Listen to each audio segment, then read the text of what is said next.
Assalamualaikum warahmatullahi wabarakatuh. Bismillah walhamdulillah wassalatu wassalamu ala rasulillah la haula wa la quwata illa billah. Amma ba'du. Pada postingan video kali ini saya akan menjelaskan bagaimana metode Imam Abu Hanifah radhiyallahu an di dalam menetapkan sifat yadun bagi Allah Subhanahu wa taala. Di mana kata yadun ini memang secara tekstualis terjemahannya adalah tangan. Dan hal ini seringkali disalahartikan oleh ustadz-ustadz Wahabi, sehingga seolah-olah Imam Abu Hanifah ini memiliki keyakinan sebagaimana yang diyakini oleh golongan Wahabi. Dan kita tahu Wahabi itu mengatakan bahwasanya Allah punya tangan. Tentu ini akan menjadi pertanyaan, apakah benar Imam Abu Hanifah ini memiliki metode yang sama sebagaimana yang dikatakan oleh ustadz-ustadz Wahabi, yaitu menetapkan Allah memiliki tangan. Sebelum saya menjelaskan bagaimana metode Imam Abu Hanifah radhiyallahu an, ada baiknya kita menonton terlebih dahulu bagaimana penjelasan Ustadz Wahabi di dalam menjelaskan metode Imam Abu Hanifah terkait sifat Allah, khususnya terkait sifat yadun, supaya nanti kita bisa mengerti di mana letak kekeliruan mereka. Dan ini juga tujuannya memang untuk menghilangkan syubhat bagi saudara-saudara kita, di mana sebagian daripada saudara kita ini menjadi timbul keraguan terkait akidah yang sudah diajarkan oleh para dai-dai Ahlus Sunnah wal Jamaah. Untuk mempersingkat waktu, kita tonton terlebih dahulu bagaimana penjelasan Ustadz Wahabi terkait metode Imam Abu Hanifah. Ini salah satu videonya. Judul dari video ini adalah Sifat Tangan Menurut Abu Hanifah, di mana pematerinya adalah Ustadz Abu Ghazi As-Sundawi. Mari kita tonton terlebih dahulu ya. Kita melanjutkan membaca kitab I'tiqad A'immatil Arba'ah karya Asy-Syaikh Dr. Muhammad Al-Khumais hafizahullah ta'ala. Kita di pembahasan akidah Imam Abu Hanifah di dalam penetapan sifat tangan bagi Allah Subhanahu wa taala. Bahwa Imam Abu Hanifah rahimahullah, beliau menetapkan sifat tangan dengan tidak menyerupakan dengan tangan makhluknya, dan menetapkan tangan yang hakiki, tangan yang sesuai dengan keagungan kebesaran Allah Subhanahu wa taala, dan tidak mentakwil tangan diartikan kekuatan atau diartikan nikmat sebagaimana yang ditakwil oleh sebagian kelompok para kelompok ahlul kalam dari kalangan Asy'ariyah dan semisal, yang mengatakan tangan Allah yakni kekuatan atau tangan Allah itu adalah nikmat. Maka tentu ini menyalahi nas ayat, ya, bahwa tangan artinya ya tangan secara hakiki, bukan kekuatan, bukan pula nikmat. Apalagi ketika Allah berfirman di dalam Al-Quran tentang tangan Allah yang jumlahnya dua. Allah mengatakan tentang dua tangan Allah, bal yadahu mabsutatan, bahkan kedua tangan Allah terbentang. Maka kalau diartikan nikmat atau kekuatan, berarti nikmat kekuatan Allah hanya dua. Maka ini tentu menyelisihi juga penafsiran para salafus saleh. Adapun Imam Abu Hanifah sesuai dengan akidahnya Rasulullah, para sahabat di dalam masalah penetapan sifat tangan, yang mana kata beliau di poin yang ke-18 sekarang. Qala al-musannif hafizallahu taala wa qala, dan Imam Abu Hanifah berkata kadzalik, demikian juga yadullahi fawqa aydihim, tangan Allah di atas tangan-tangan mereka. Jadi firman Allah, yadullah fawqa aydihim, tangan Allah di atas tangan-tangan mereka, yakni kata Imam Abu Hanifah ini adalah tangan yang hakiki, laisat ka aidi khalqih, yang tidak sama tangan Allah itu dengan tangan-tangan makhluknya. Jadi Imam Abu Hanifah menetapkan sifat tangan dan tidak menyerupakannya dengan tangan makhluk, tidak mentakwilnya, tapi menetapkan tangan secara hakikinya. Tangan ya tangan, sebagaimana juga sifat wajah bagi Allah, wajah ya wajah hakiki, wajah yang sesuai dengan keagungan kebesaran Allah. Tangan juga sifat Allah, tangan hakiki yang sesuai dengan keagungan kebesaran Allah Subhanahu wa taala. Ya, cukup sampai di situ kita sudah bisa menangkap poinnya. Jadi intinya Wahabi itu menyatakan bahwasanya Imam Abu Hanifah menetapkan sifat tangan. Dan kalau kita lihat di sini, sumber-sumbernya itu diambil dari kitab Al-Fiqhul Akbar dan kitab Al-Asma wa Sifat. Maka nanti kita akan bahas metode Imam Abu Hanifah yang sebenarnya sesuai dengan keterangan yang ada di dalam kitab Al-Fiqhul Akbar. Namun saya mengomentari sedikit terkait takwil. Yang memang benar, mayoritas ulama salaf itu tidak mentakwilkan sifat-sifat Allah. Dan itu memang betul. Asy'ariyah pun tidak mengingkari yang demikian. Tapi tidak sebagaimana yang difahami oleh Wahabi bahwasanya ulama salaf tidak mentakwil makna. Nanti kita buktikan. bagaimana metode Imam Abu Hanifah di dalam menetapkan sifat Allah.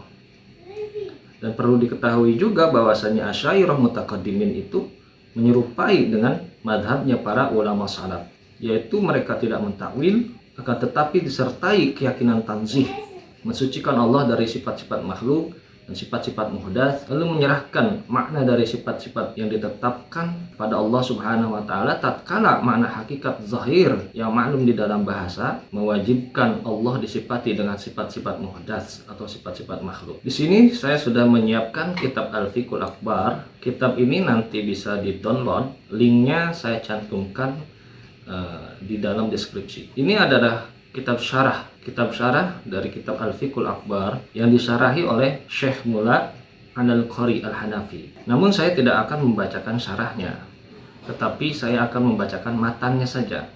Karena kalau nanti saya membacakan syarahnya, nanti saya dianggap tidak objektif ya. Karena nanti disangka itu bukan maksud yang dikehendaki oleh Imam Abu Hanifah. Maka saya akan membacakan matannya saja.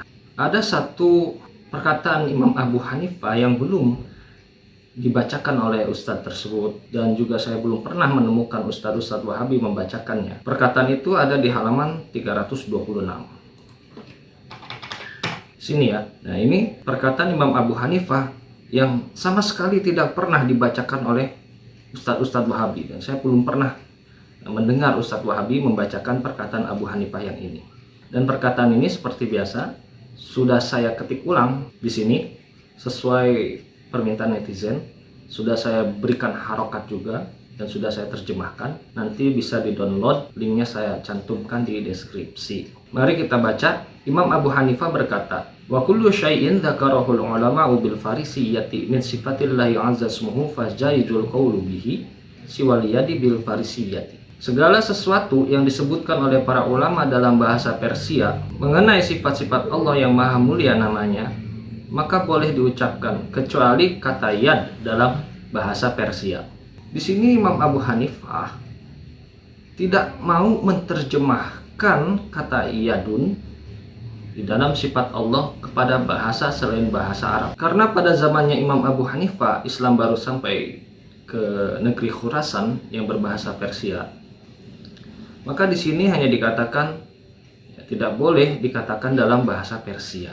Sebenarnya ini alasannya jelas, karena sebagaimana yang sudah kita bahas di dalam postingan video sebelumnya, Imam Abu Hanifah itu menolak sifat jisim, di mana Imam Abu Hanifah mengatakan bahwa zat Allah itu bukan jisim dan bukan jauhar. Sedangkan makna hakikat zahir dari yadun adalah jarihatun di dalam bahasa Arab, yang artinya anggota badan, dan anggota badan ini termasuk ke dalam al-jismu atau jisim. Karena kata jisim ini di dalamnya juga mengandung makna jasmani atau fisik, sehingga jelas tidak mungkin Imam Abu Hanifah meyakini makna hakikat zahir dari kata yadun yang maklum di dalam bahasa. Makna yang maklum di dalam bahasa sudah jelas ditolak, dan kita bisa tahu apabila makna yang maklum sudah ditolak, berarti bagi kata yadun itu sudah tidak diketahui lagi maksudnya di dalam bahasa. Di sini menunjukkan Imam Abu Hanifah memilih jalan menyerahkan maknanya kepada Allah, mentafwid maknanya kepada Allah. Beliau tidak mau menetapkan sifat Allah dengan terjemahan, karena tentu akan menyebabkan multitafsir, sehingga sebagian orang akan menyangka bahwasanya Allah Subhanahu wa taala disifati dengan sifat fisik. Jadi apa yang dikatakan oleh Imam Abu Hanifah ini jelas bertentangan dengan yang disampaikan oleh ustadz Wahabi tatkala mereka mengatakan Imam Abu Hanifah menetapkan sifat tangan. Karena perkataan Ustadz Wahabi tersebut seolah-olah menunjukkan Imam Abu Hanifah itu ridho menetapkan sifat Allah dengan bahasa selain bahasa Arab. Padahal faktanya Imam Abu Hanifah tidak menghendaki yang demikian.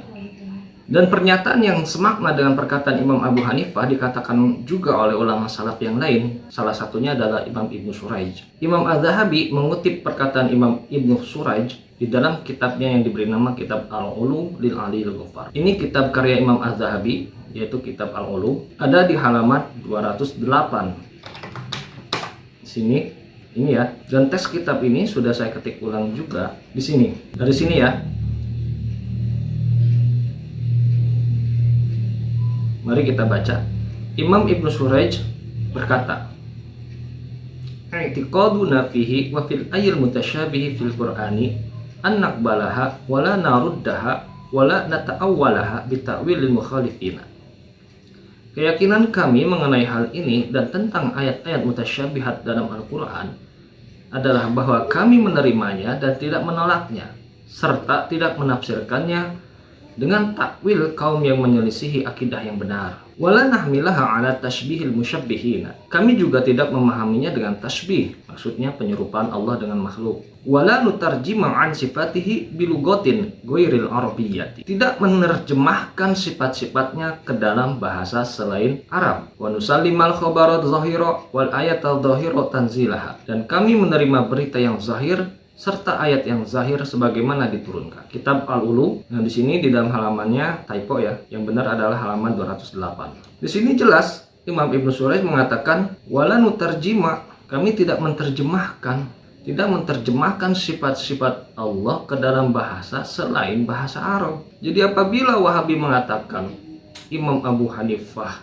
menetapkan sifat tangan, itu jelas menjadi fitnah karena tangan itu adalah terjemah dari kata yadun. Sedangkan Imam Abu Hanifah dan di sini Imam Ibnu Surayj tidak mau menerjemahkan sifat-sifat Allah kepada bahasa selain bahasa Arab. Hanya memang ada perbedaan sedikit. Tadi Imam Abu Hanifah hanya melarang khusus di dalam sifat yadun. Akan tetapi di sini Imam Ibnu Surayj melarang menerjemahkannya secara mutlak, bukan hanya sifat yadun. Dari sisi kesimpulan terkait sifat yad, itu artinya antara Imam Abu Hanifah dan Imam Ibnu Surayj sepakat bahwasanya metode yang dikehendaki oleh keduanya adalah menetapkan sifat sesuai zahirnya, bukan sesuai terjemahannya. Dan hal ini semakin menegaskan bahwasanya Imam Abu Hanifah dan Imam Ibnu Surayj keduanya tidak ingin membahas makna.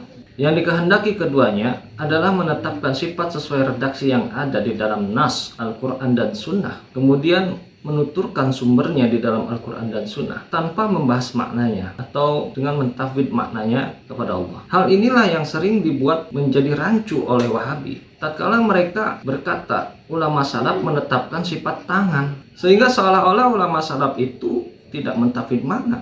Padahal sudah jelas jika dilihat dari sudut pandang orang Arab, ketika suatu kata semua makna yang maklum di dalam bahasa sudah ditolak semuanya, maka otomatis kata tersebut tidak diketahui lagi maknanya di dalam bahasa. Sebagaimana di dalam sifat yad ini, makna majas ditolak karena tidak mentakwil. Yadun bukan kudrah, bukan juga nikmat. Dan faktanya makna hakikatnya pun yang maklum ditolak juga, yaitu bukan jarihah, bukan jisim, bukan anggota badan.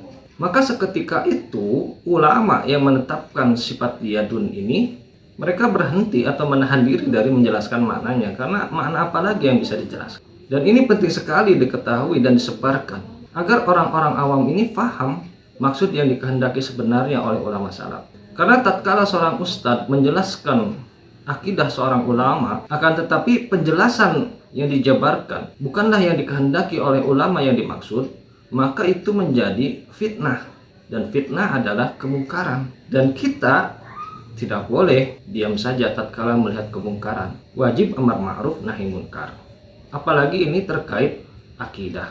Maka saya ucapkan terima kasih kepada para netizen yang sudah mendukung saya dan sudah mensupport channel saya, yang sudah subscribe, dan saya titip pesan agar ilmu yang sudah didapat disebarkan. Karena pembahasan terkait akidah ini akan terus berkelanjutan. Sebagaimana kita ketahui bahwasanya manusia itu berkembang biak. Tatkala satu generasi sudah paham, maka pasti akan muncul lagi generasi baru yang belum paham, yang masih kosong. Dan jangan sampai ilmu-ilmu yang sesat, ajaran-ajaran yang menyimpang dari akidah Ahlus Sunnah wal Jamaah memasuki kekosongan yang ada pada generasi baru. Meskipun tentunya hal itu tergantung dari hidayah Allah, akan tetapi kita diwajibkan untuk berusaha amar ma'ruf nahi munkar. Demikian yang bisa saya jelaskan pada postingan video kali ini. Mudah-mudahan bermanfaat. Allahu a'lam bishawab. Wassalamualaikum warahmatullahi wabarakatuh.